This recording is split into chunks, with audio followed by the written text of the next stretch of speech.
Hello! Good afternoon, y'all. How y'all feeling? How are we doing?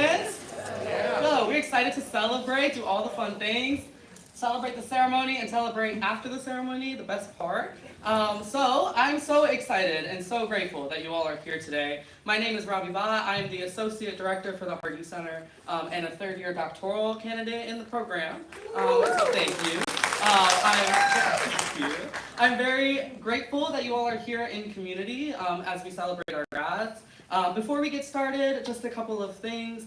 The ceremony will be around an hour. We ask for you to stay for the entire time, and we have a reception with some light snacks and all the things afterwards. We have plenty of ushers throughout the room that will help you get to the reception area. But right after the ceremony, we're going to hold back your grads for a second for a couple of things and then send them off. But we will dismiss you all to reception earlier than grads. So they got to wait a long time for food, is what I'm saying. But y'all don't. Also, while we really encourage you all to cheer and celebrate your grads, we also are asking for no noisemakers during the ceremony, air horns or anything like that, just for all the things. I love a good air horn, but not in here. It sounds real too much. Yes, are we ready? Okay, I did not hear y'all. They didn't hear y'all. Are we ready? Amazing. Okay. So I am just looking for a thumbs up from my folks up there. Okay, sorry, the spotlight is very bright. It makes me look good, but I can't see anything. So we are going to get started with our faculty processional. And after our faculty processional, we'll then do our student processional. We're going to ask for you to stand if you're able during both processionals. So please join me in standing as we welcome our faculty in just a moment.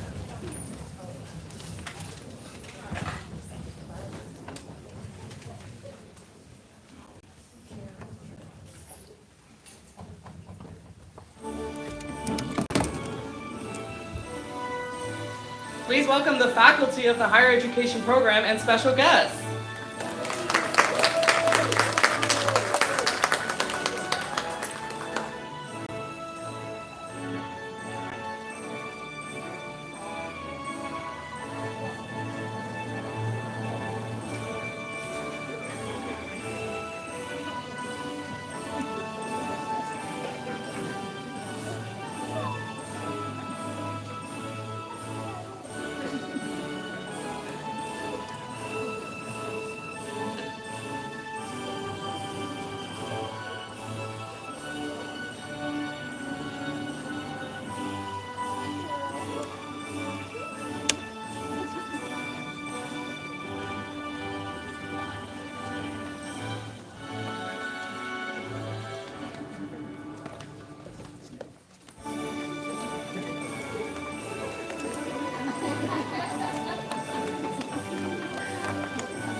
Amazing. Give it up for the faculty and staff.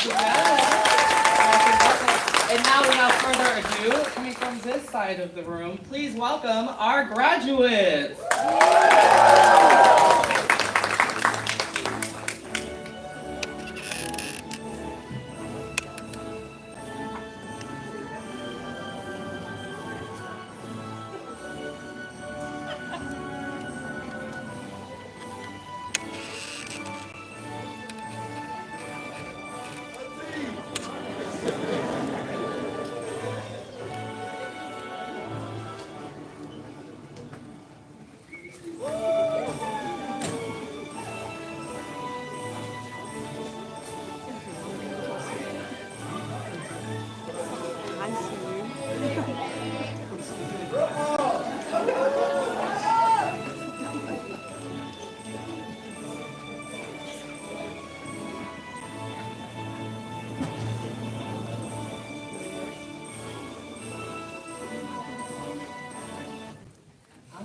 Please be seated.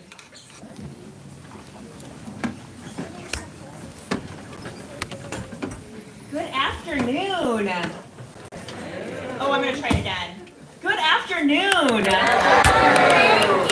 Thank you. My name is Kathy Guthrie, and I'm a professor in the higher education program and director of the Hardee Center for Leadership and Ethics in Higher Education.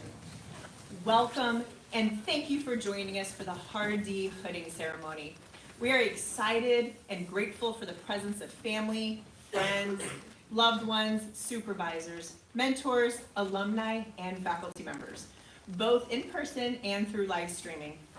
We are all gathered today to honor the achievements and hard work of the graduates of the class of 2025.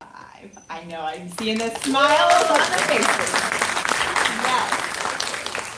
Yes, this year does feel a little bit different. As we all know, the recent events on campus have shaken us. We have been flooded with emotions, trying to make sense of it all. With all the heartbreak and tragedy, we have also seen what a strong community can do when they come together. I know for a lot of us in this room, we fully understand what it means to work in higher education. Yes, we learn different aspects of institutional and government structures, student development theory, and how to attend to aspects of student success in every class. However, when it comes down to it, the work we do is about students. We get to be a part of these students' lives as they engage in a critical time in their development. I want to honor the complexities each one of our graduates have been navigating, not only these last few weeks, but their entire time in the program. The intellectual work is putting in the time to get the graduate degree, but the heart work is how it is applied daily and when students need it the most. This head and heart work can set a tone for a community that has resilience and love at the core of it, which we have all witnessed these last few weeks. Because of this, we have even more reason to celebrate not only the achievements of our graduates, but this time we can spend together. We recognize that so many people are a part of the graduate school journey. We know it takes the support of many for our graduates to be able to achieve what they have. We often don't slow down and really acknowledge that it truly takes a village to pursue and finish a graduate degree. Graduates, I would love for you to stand up, turn around, pause, look around, make eye contact, if possible, with those who have been a part of your community and that have supported you in beautiful ways.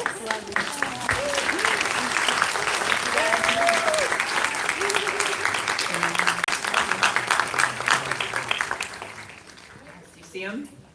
These are the people, right? All right. Go ahead and take a seat. It's important to remember to make those eye contacts, right? As many of us know, in higher education, we love rituals and ceremony. We often call it pomp and circumstance. We even walked into the music titled Pomp and Circumstance. The meaning of pomp and circumstance, as defined by the Webster Dictionary, is a great display of grandeur and ornate formality. Although there's a great deal of pomp and circumstance here today, we know that in our classrooms and the actual work we do look nothing like this, right? We don't dress up in this, right? Our classrooms are filled with comfort and discomfort. I say comfort because of a familiarity you have with the people around you. And an academic family such as this. And discomfort when you are learning something new and seeing how it really applies to the work we do. You can also see our graduates and faculty are wearing traditional academic regalia, part of that formality that I'm talking about. Of course, we will sneak some learning in, and we will hear more from Assistant Professor Dr. Sophie McGinnis a little later on what this regalia is. But before jumping into the program, I do want to acknowledge a few special guests. First, we have a special Hardee board member, Cheryl Reagans. Cheryl, where are you at? Can you wave? You will see her, yes. Big applause for Cheryl. I want to acknowledge her because she will later assist with some awards that are named after her. Right. I also want to acknowledge another board member with us today, Dr. Bill Haggard. Can you wave? So not only is Bill a Hardee board member as well, but he also graduated from this exact program in 1993. He shared that his regalia was what FSU had at the time. We've upgraded, haven't we? Officially upgraded. He will also be assisting us hood one of our graduates, his daughter.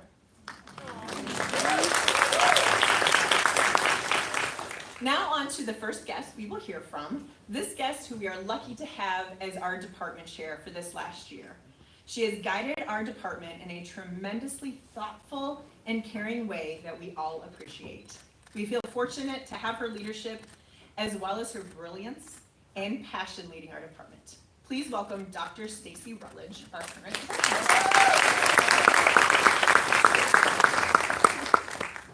Thank you so much, Kathy.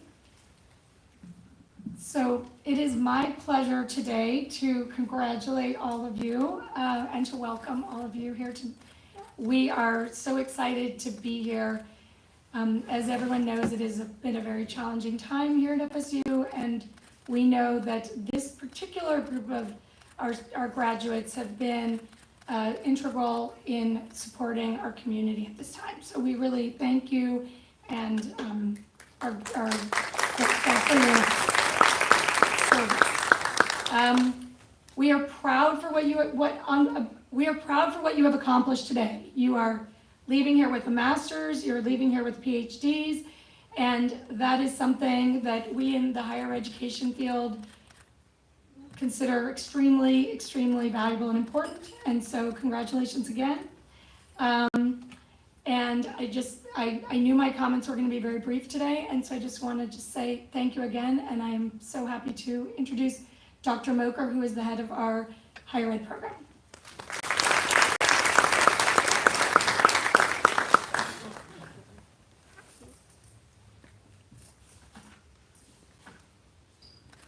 Good afternoon, graduates, family, friends, members of the university community, and the LifeNet. Welcome to our celebration of the 2025 graduates from Florida State University's higher education program. Graduation is always one of the days that I look forward to most each year, and not just because I get to wear my favorite outfit in my closet. I'm sure that many of my colleagues would agree that the most rewarding part of our career is preparing the next generation of educational leaders and scholars. It brings me great joy to see so many of you reach this milestone, ready to go out into the world and do great things. Today is a day of celebration, an opportunity to pause, reflect, and honor the extraordinary journey each of you has undertaken. It is a moment when we not only recognize your academic achievements, but also celebrate the profound impact you have made during your time at FSU. Over the past few years, you have contributed in ways both seen and unseen to the growth and vitality of our academic community. You have led student organizations, conducted research that challenges and expands the boundaries of our field, supported your peers, and strengthened the traditions of academic excellence that define this university. In classrooms and offices across campus and beyond, your work has left a mark that will endure long after today's ceremony concludes. As faculty, we could not be prouder. We have witnessed your dedication to inquiry, leadership, and service. We have watched you engage with complex challenges and persist in pursuit of solutions that are thoughtful and forward-looking. Your growth as scholars and professionals has been a privilege to observe and support. At the same time, we recognize that you are entering the workforce at a particularly difficult moment for higher education. Across the country, institutions are experiencing cuts to many programs, reductions in funding, and increasing uncertainty about the future. Such conditions may feel discouraging, yet they also affirm the importance of your voice and vision in shaping what comes next. In her memoir, The Education of an Idealist, former U.S. Ambassador to the United Nations and former USAID Administrator Samantha Power offers words that feel especially fitting today. She writes, "People who care, act, and refuse to give up may not change the world, but they can change many individual worlds." As you leave here, I encourage you to embrace this charge. You may not be able to reverse all of the systemic challenges that confront higher education today, but through your daily work with your students, your colleagues, and your communities, you can change many individual worlds. You can offer mentorship to a student navigating college for the first time. You can advocate for policies that make campuses more equitable and accessible. You can be a voice for collaboration, innovation, and justice within the communities you serve. Whether you continue your paths as scholars, administrators, practitioners, or policy leaders, know that your journey is part of something larger. On behalf of the faculty, staff, and leadership of the higher education program at Florida State University, I want to offer our deepest congratulations. We are proud of you, we believe in you, and we cannot wait to see the many individual worlds you will change.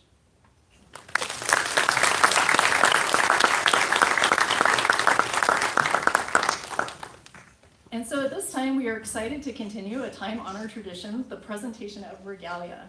So please welcome Assistant Professor Dr. Sophie McGinnis to teach us about the academic regalia the presidents wear. I would also like to invite India Adams and Dr. Laura Vaughn to the front to support Dr. McGinnis.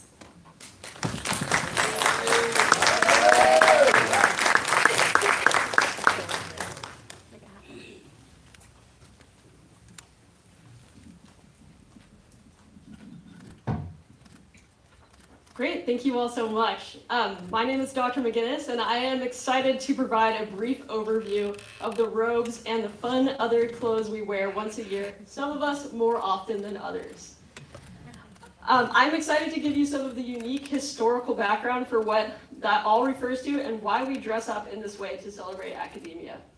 As seen on Dr. Vaughn, the academic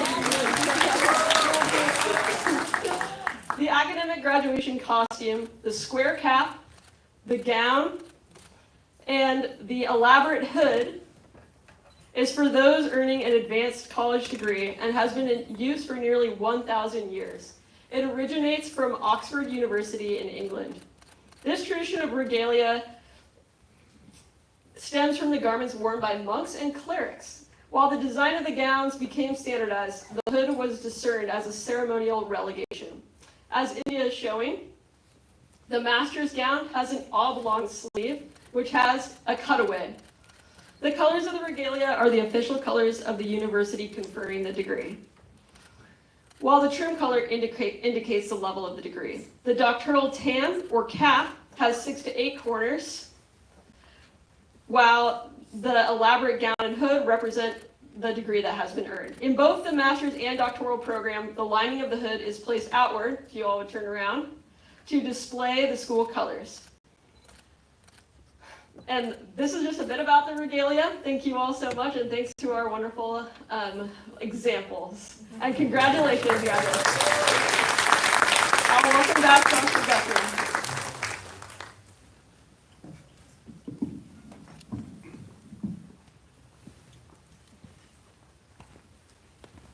Thank you so much for that. You know, I was laughing, I'm going a little off script, because Dr. Bob Schwartz used to always give this. He was our history of higher ed professor. And as I'm sitting here, I see him in the audience.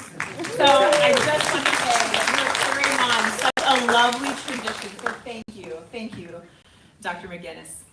So now I'm here to introduce our keynote address. Throughout my journey with FSU, I have seen incredible graduates continually be inspired the work, vision, and passion of our keynote today. It is an incredible honor to have Dr. Amelia Parnell as the hooding ceremony's keynote speaker. Dr. Amelia Parnell graduated with her doctoral degree in 2010.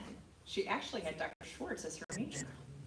Dr. Parnell went on to serve as an instructor and an adjunct faculty member for several institutions, including FSU. She continues to guest lecture with our students and spends time inspiring them in and far beyond the classroom. She also won the college's Trailblazer Award in 2020. From her roles with the Association for Institutional Research as the Director of Research Initiatives and Director of National Survey Research, and as the Vice President for Research and Policy, you can see a theme here, right, for NASPA, she cements a profound lineage of research and data-driven change. While all of these roles speak to her incredible inspiration and the inspiration that Dr. Parnell is to all of our graduates, she continues to motivate our students further as the new president and CEO of NASPA, a professional association home for so many of our students, faculty, and staff. We are honored to have her speak to our graduates today, and we are grateful for her passion today and every day and how she shows up in every space that she joins. Please join me in welcoming LifeNet member, Dr. Amelia.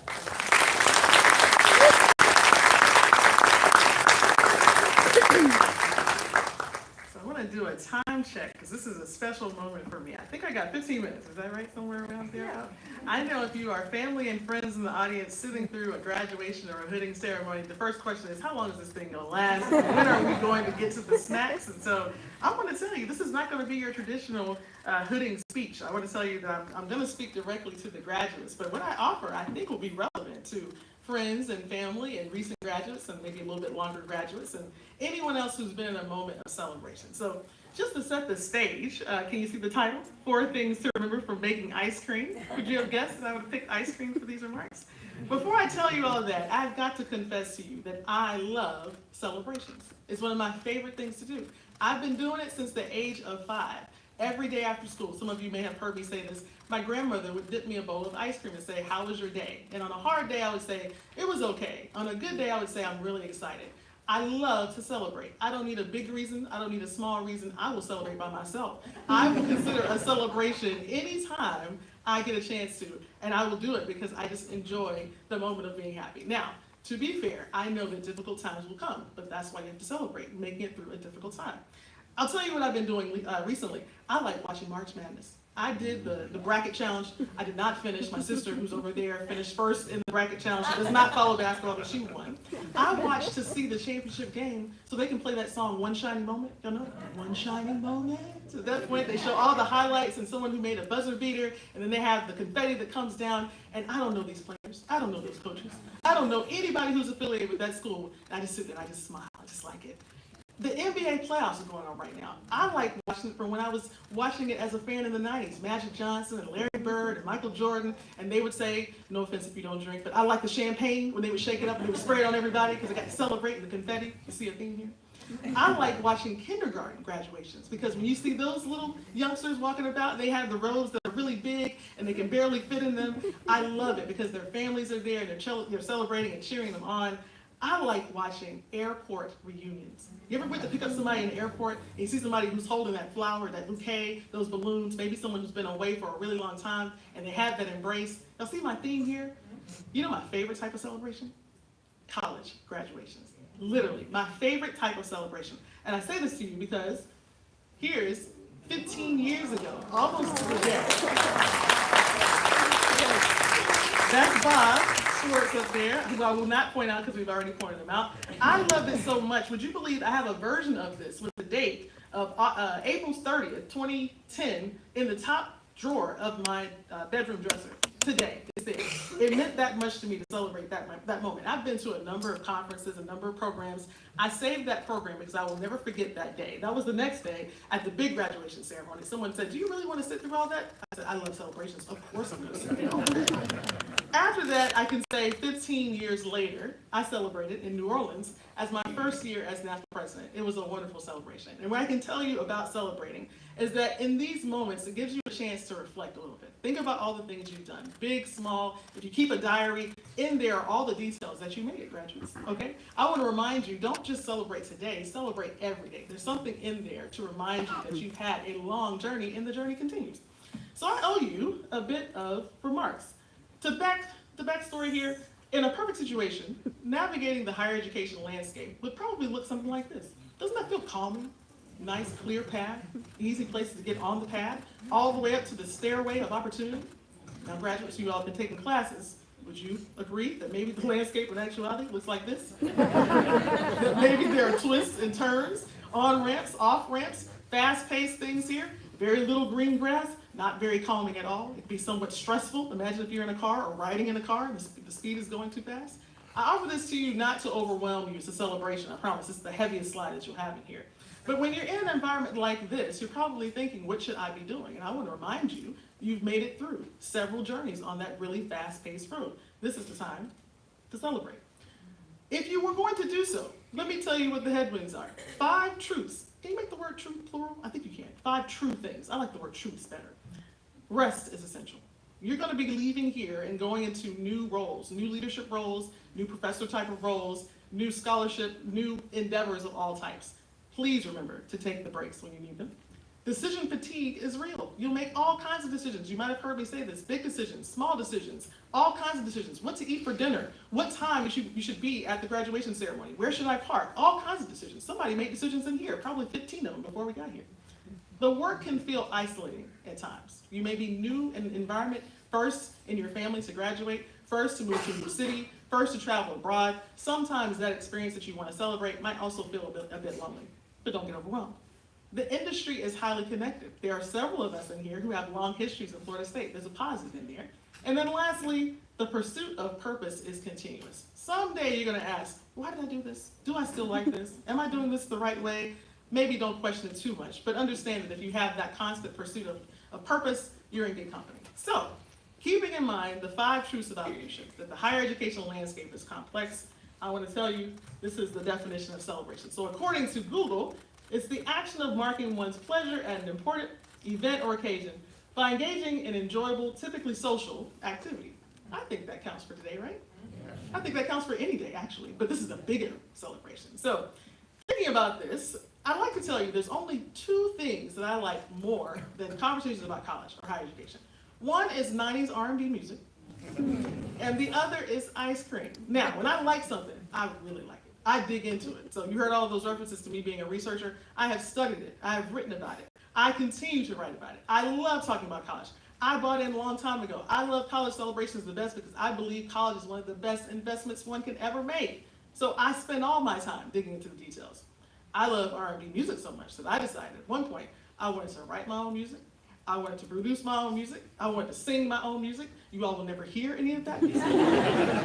But I had my own bedroom studio and I went to work. I mean, for years, I told and learned how to make beats and write my own lyrics. And it made me appreciate R&B music even more, such that if someone samples a really great 90s R&B song, I'll tell them all the ways they messed it up because I've studied it. So that brings me to ice cream. At some point, I decided that I wanted to make ice cream because when I was younger, our father would take us out in the carport maybe twice in the summer, something like that, and we get this ice cream churn. Show of hands, anybody's ever made ice cream? Okay, so I haven't done it yet, and I'll tell you why I haven't done it. I got excited, and I wanted to go beyond just getting Haagen-Dazs out of the freezer, and I said, I'm gonna make my own ice cream. But I gotta go to Google and see what I need to do. And so I found this article, and it's by Kelly Foster, who writes for this blog called The Kitchen. So I've never been to the kitchen. I mean, I've been to my kitchen, but not that kitchen. And there's this article that says, mistakes to avoid when making ice cream.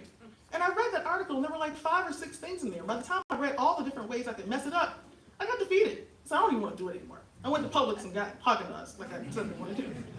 Has that ever happened to you? Ever been excited about something, and then someone tells you, well, maybe you should move to the Midwest. Are you sure you want to major in higher education? You know higher education is struggling right now. You sure you want to major in student affairs? Do you know what that work really is? And before you know it, that thing that you were really excited about became overwhelming to you. And you said, just forget it. I don't want to do it anymore. That wouldn't be you all because you wouldn't be graduating today. But somewhere in the audience, someone has wanted to do something, and you thought to yourself, I really don't want to hear all the reasons why I can't do it. And so, not to critique Kelly Foster, if Kelly Foster's in the room, I like the kitchen, I like the article, but I decided to remix it a little bit. I want to take those lessons and flip it and say 4 things to remember when making ice cream. Now, these will be things that, given my history in higher education, my tenure at Florida State, FAMU before that, going across the country, the globe, speaking about higher education, hidden in plain sight were 4 lessons about life and how to navigate the next phase of your journey that are right there. Y'all want to know what they are? It'd be awkward if you said you didn't. I got it here for you. Number 1, use dairy with a high fat content. And here's my reminder. Our industry needs sharp thinkers and problem solvers. If you're someone who came from the Midwest or the West Coast, or you have a strong cultural heritage, or you've had some really, really difficult work experiences, we need as much richness in your identities as we can possibly manage in this really, really complex time in higher education. If there's any aspect of what you've learned in your class, any paper that you've written, any experience, the practicum that you've had, any service learning experience, go back to undergrad, anything that you have right now that you think is important to bring to our industry, we need all of that. Now, Kelly said, don't use low fat. I'm saying use rich fat content, number 1. Number 2, be sure to chill the mixture for long enough. What that basically means is life is going to have twists and turns and churns. Try to remember to stay calm. How many of you read the news every day? Multiple times per day. You can't avoid it. It's breaking news every two hours or so. At some point, if you're not careful, you will get worked up. It will get hot. It's hot underneath all these roads. At some point, someone's going to say, this is too much. I can't manage this. It's a simple reminder that if on the other side of a great celebration and bowl of ice cream is us learning how to try to stay calm. Now, there are going to be moments when you should get worked up, but maybe make those things few and far between. Number 3, wait until the appropriate time to add mix in. So who likes chocolate chip ice cream? Mint chocolate chip? Or stracciatella if you're fancy? Something like that. Okay? If you like butter pecan like me, there's the idea that you have your regular sweet cream and you mix things in. Remember when I told you I wanted to write my own music, produce my own music, sing my own music, probably advertise and market my own music? At some point, graduates, you're going to finish this whole process and you're going to think, well, I don't have to be in class anymore. I want to do everything. I want to write. I want to speak. I want to do all these things. We can do everything. We just can't do everything all at once. Wait until the appropriate time, and then you can start to mix in all of these additional things. That's not me saying no. That's just saying manage your priorities, which leads to number 4. When the churn is filled to capacity, stop pouring. Literally, stop pouring. It's reached its capacity. It's my reminder to you to know where your limits are. We have a complex and evolving industry. So at some point, you've got to manage your time and your energy. I don't want you to burn out. I've been in this game for long enough and I know that I need you. And so in order for me to do that with you, that great work that we have to do, I got to make sure that you have enough time and energy. And so at some point, the churn will get full. But at some point, we will dip out of that churn and you can refill it again. So how does that sound for 4 lessons for making good ice cream? All right, I got 5 more because I want to give you your flowers. This is your day. And these are additional things that if I had more time to make it a more fancy keynote, I would tell you these things in greater detail. But simply, try to pursue progress over perfection. Somebody on this row right now got a brand new opportunity. Somebody in your family is going to say, what you doing after graduation? You got a job? Have you figured out what you're going to be doing? And those questions start to get overwhelming. You want to look on the other side of the fence and start measuring. Be careful with that. Try to pursue progress, not perfection. It's an ongoing journey. Wherever you are right now is exactly where you're supposed to be. Trust me, I want to confess something. Y'all don't judge me. You let me do the keynote. I sat in this audience 15 years ago. I was not a Hardee fellow. Okay, if the cutoff was 3.6, I think I was like 3.5, whatever it was. And I felt away. And I was like, maybe I'm not ready for this. And then I figured out that I was ready for this. And so be careful with that idea of comparison. Number 2, be intentional with your voice. Doc graduates, you are now doctor. You will be the expert. No more checking and asking, can I write this, can I write that? At some point, you're going to be even more experts. Master's degree students, you've done your research, you've done the work, you do know things now. Use your voice in ways that are intentional. Those things, those rich experiences, leverage those. You have something to contribute. You always did, and I want to hear from you. Number 3, change takes time. Everybody talks about this complex industry of higher education. I naturally talk fast, walk fast, and think fast, but change takes time, long term. Number 4, number 5, celebrate often, especially today. I'm celebrating. I was excited when I put the robe on. I couldn't put the hat on because I have the Parnell head, also known as a big head. The diameter is really big. So my cap wouldn't fit. Don't judge me. Don't tell my grandmother I said that. And then lastly, the LifeNet is strong. I'm a product of the LifeNet. Please know that wherever you go in this journey, there's a home of professionals who started from where you are, continue on, and will be glad to support you along the way. Please consider me to be one of them. Congratulations, graduates. I'm so happy to celebrate with you. I hope you will continue to do great things in celebration individually and collectively. But today, for this day, I hope you have the best start of your professional journey, and I wish you the best along the way. That's it.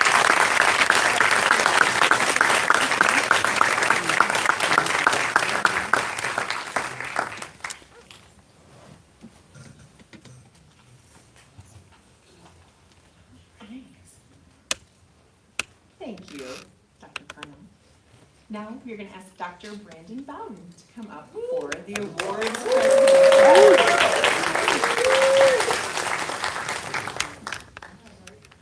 Good afternoon, everyone. How's everybody doing today? Y'all look good. All right. So I have the pleasure of standing here before you to facilitate our awards presentation. So our amazing job by Dr. Parnell. So if one more time, round of applause.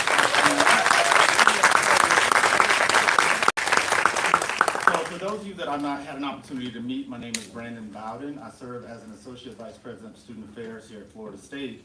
But more importantly, today, I serve in the role also as an adjunct faculty in the higher education program.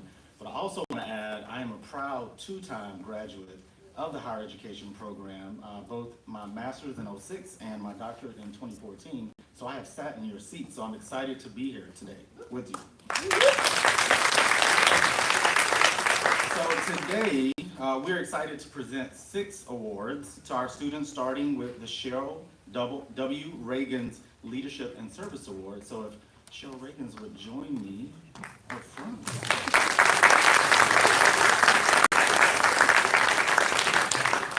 Thank you, Cheryl. So as we get ready to announce, I absolutely want to invite Cheryl Reagan's to present the award and recipient.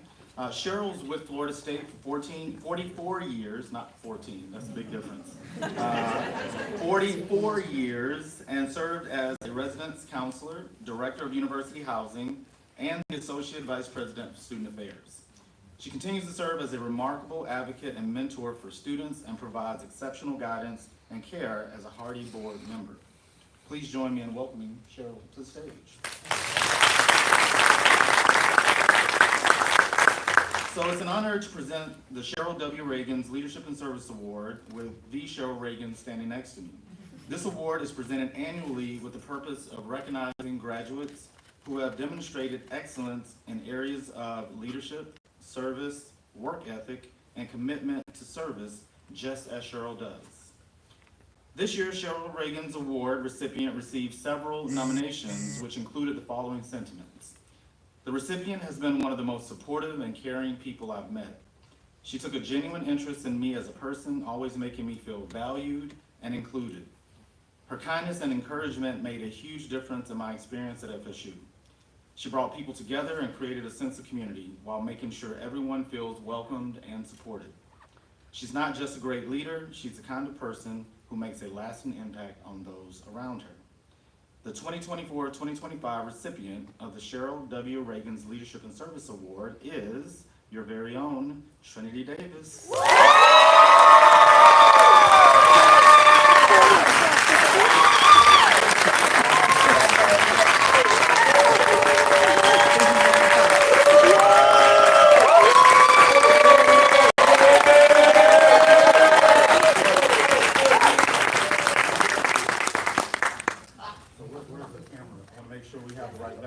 Where do you want us? So, okay, go.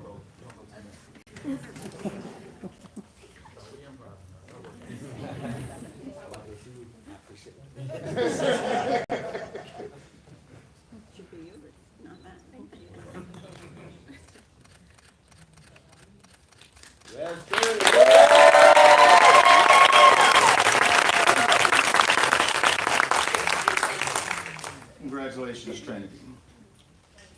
Next up, we have the Peer Leadership Award. The Peer Leadership Award is a peer-nominated award where the recipients have made lasting impacts on the members of the FSU higher education program. The recipient has demonstrated leadership within program activities and demonstrated a spirit of responsibility and collegiality in their relationships. Several of our recipients nominators wrote the following. This year's recipient exemplifies a spirit of responsibility through their genuine willingness to support others. Not only did we become good friends and during the leadership and higher education class we took together, but she also shared valuable insights about higher education and provided helpful guidance with my course, demonstrating both expertise and generosity. Her dedication to the graduate assistantship and professional activities is evident in the way they uplift those around them, fostering a collaborative and supportive environment. The 2024-2025 recipient of the Peer Leadership Award is Nastia Sidibova.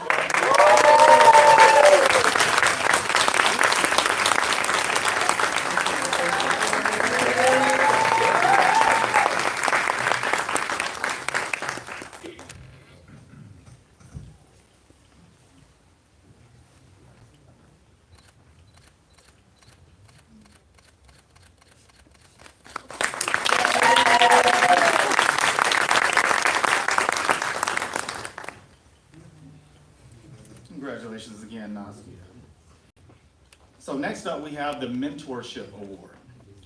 The recipients of the Mentorship Award are FSU faculty or staff members nominated by students. The recipients have contributed to enhancing the quality of the FSU higher education program, actively promoted the well-being and professional development of students, demonstrates a spirit of care in their relations with others, and have served as a professional role model and mentor. Our recipients nominator wrote the following: "From the very beginning of my time in the program, the recipients set the standard for what meaningful mentorship looks like, balancing high expectations and unwavering support, pushing students to excel while also providing them with the tools and encouragement to succeed. Her creativity and dedication to student growth inspired me to engage. She exemplifies what it means to be an educator, a guide, and a true mentor, and I feel incredibly fortunate to have had her as a professor." The 2024-2025 recipient of the Supervisory Mentorship Award is Associate Dean for Academic Administration for the College of Social Work, Dr. Jennifer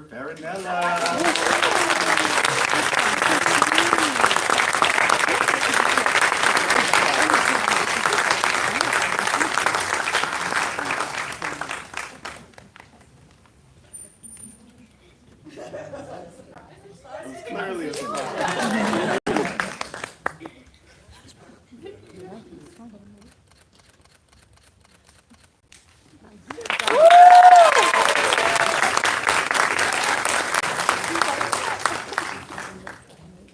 Congratulations, Dr. Farinella.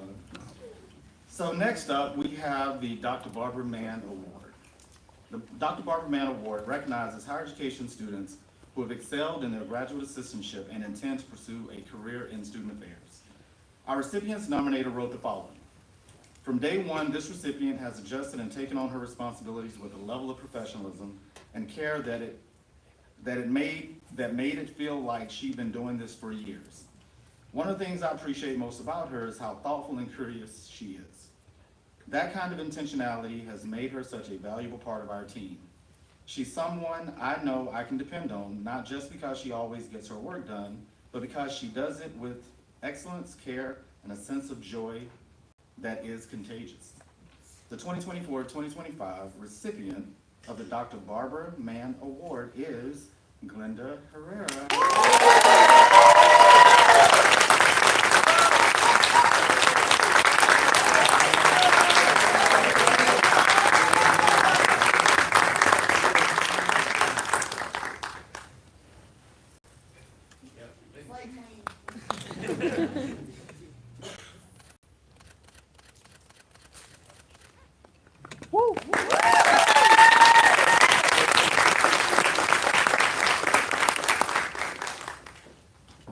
Congratulations.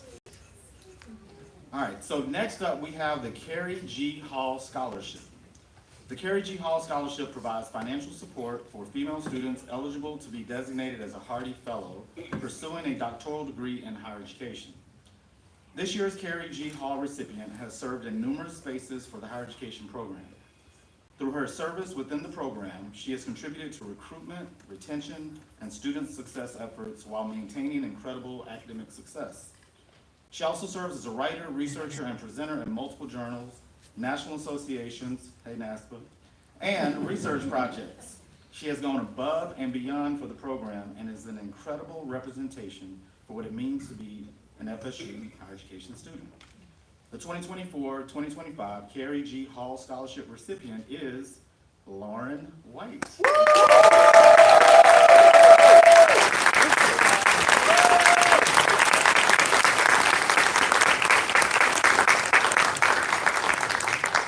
I wasn't expecting that she said all the way.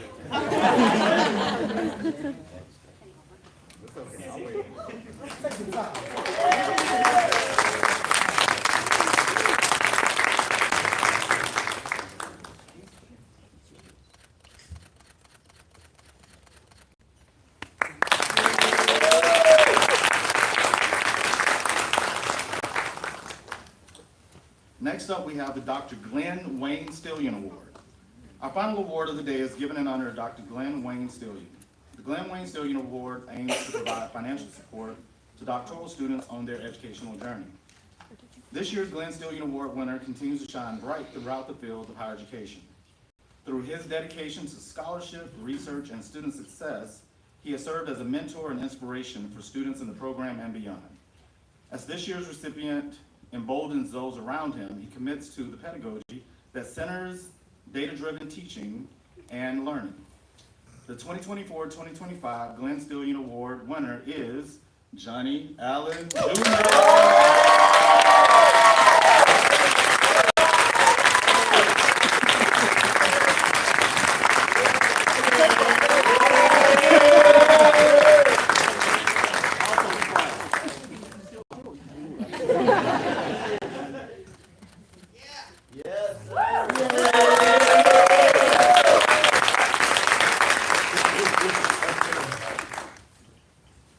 So this is not part of the script, so Robbie don't kill me. So I don't even know who's gonna win these awards before, so I'm just as surprised as everybody else. So I love seeing the surprise looks on everybody's face, it's great.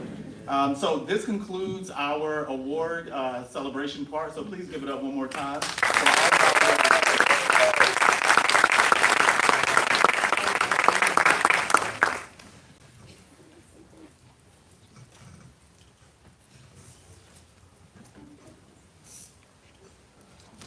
Thank you, Dr. Bowden. It is now time for the hooding portion of our ceremony. Right, the fun part. The fun part. Before we begin, we are very excited to welcome Dr. Perez Faulkner to present the doctoral graduates. Please give us a few moments to prepare for the hooding. We're gonna stand. Okay. Bring your award. Take an award. Bring it forward.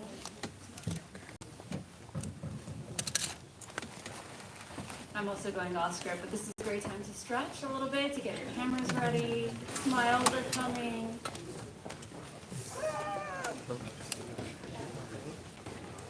$2.07. And the doctoral students will be immediately followed by the master's students.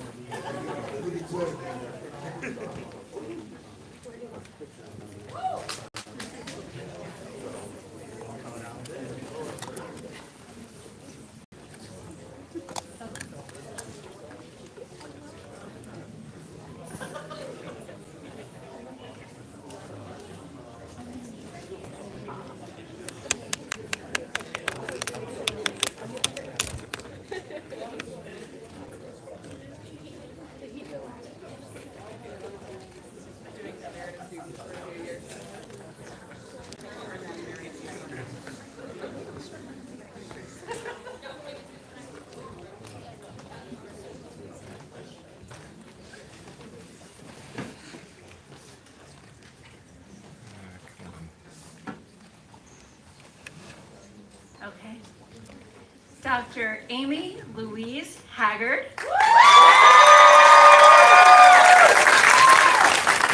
Under the guidance of Dr. Kathy Guthrie and co-hooded by Dr. Bill Haggard, her dad, and 1993 graduate.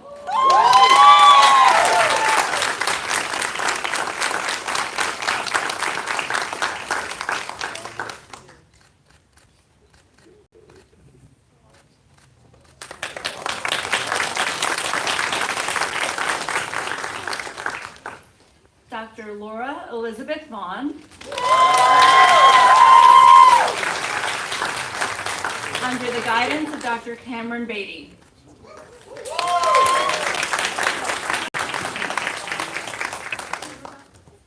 Congratulations, doctors.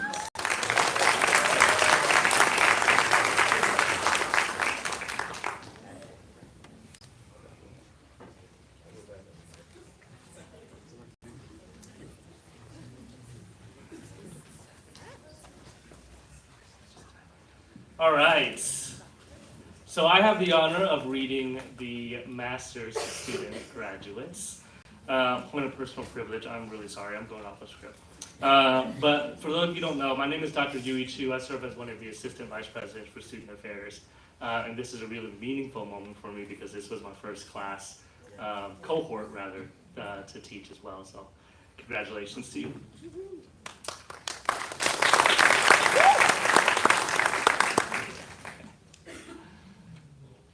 India Adams.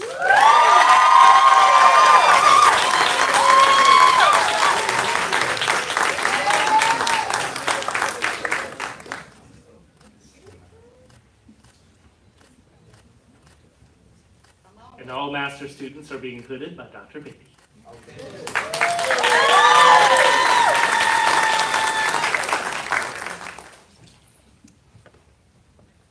Talia Iglesias Barban.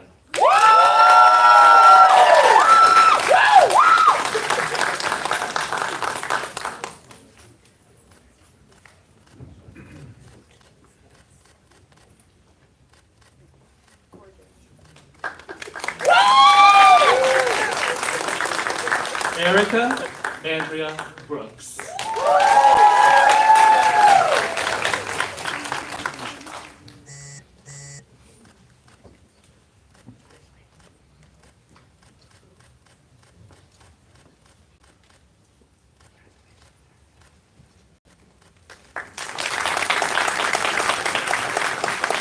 Trinity Davis.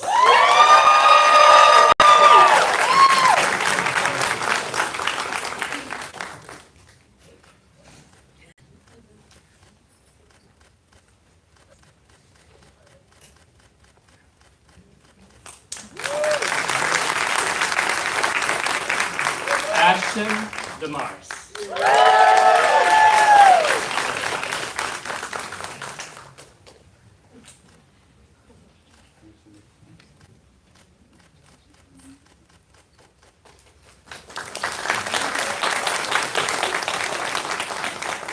Glenda Herrera.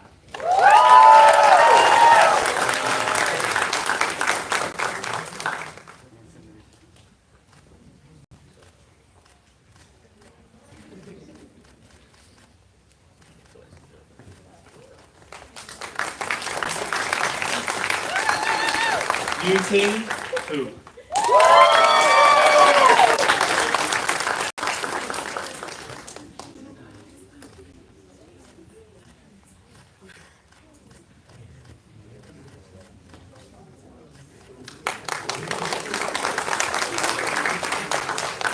Xavier Mikkel Johns.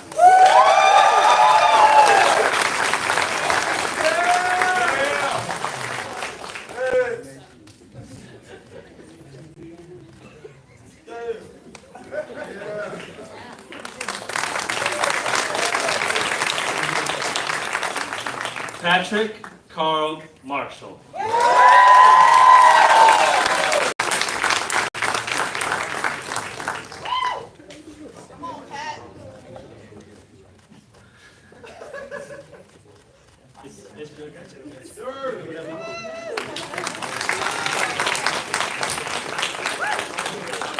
Mario Tyrone Sapp.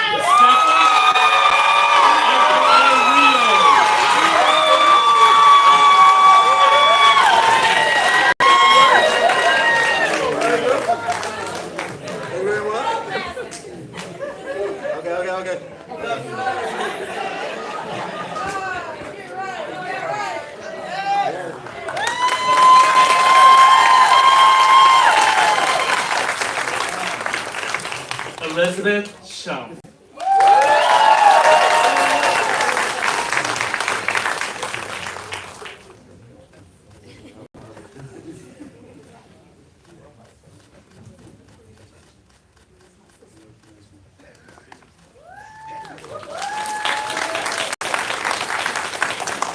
Nastia Sidorova.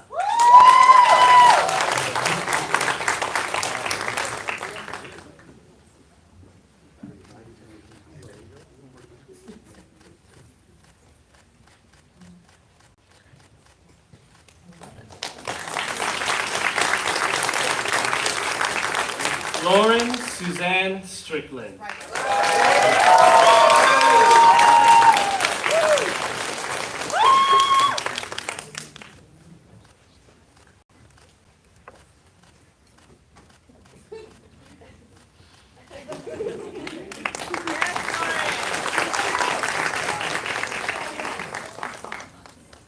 Marcus Isaac Galeno Zacharias.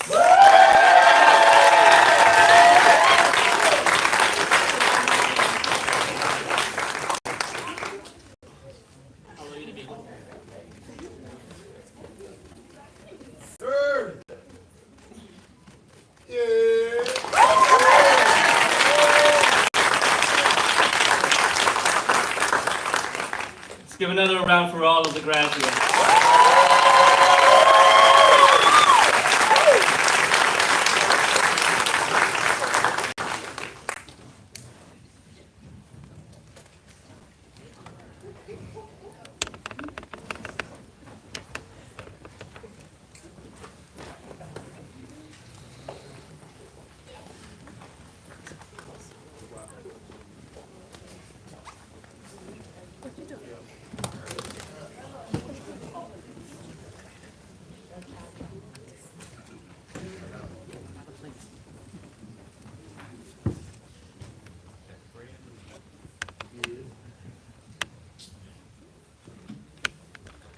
All right, graduates, please be seated. Right?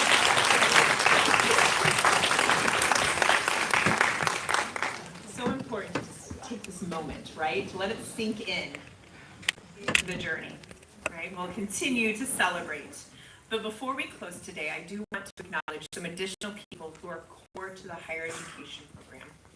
Starting with the amazing staff in the Educational Leadership and Policy Studies Department, who not only keep the program running smoothly, but support students and faculty in incredible ways. I see Adam Ware over there, who is a part of the LifeNet. We all know Adam. Danielle, I did see Danielle earlier. Right? Allison and Kim. I'm not sure if they're here. I see Kim over there. The amount of care that this staff puts into students and to faculty, we could not do it without you all. So we see you and we thank you. They do it with such ethic of care, right?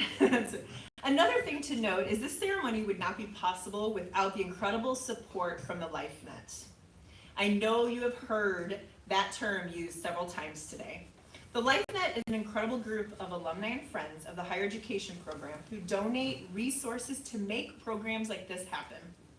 With leadership from Kevin Derryberry, I think he's unable to be here, in development, and Amanda Kaufman in student and alumni engagement, among others, make programs like this possible. They support us in telling our story and the importance of the work that we do. Of course, I want to acknowledge Robbie Bott. Robbie,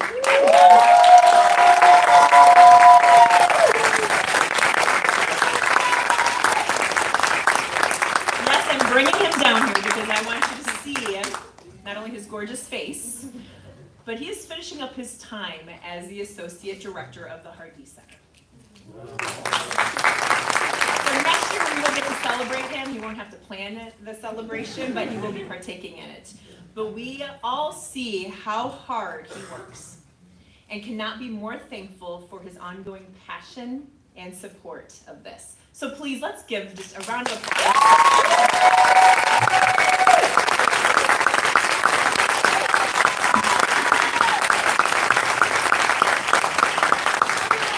Right? We love you, Robbie. How many times I said, how can I help? I got it. He's got it, right? Obviously. So, all right, now on to more fun. While we are going to have the graduates and faculty hang back for a moment so we can get some photos, we would like to invite everyone to our reception. It's through the lobby, through the courtyard. We have great ushers that will guide you and direct you to next door. But thank you again for joining us today, and congratulations, class of 2025.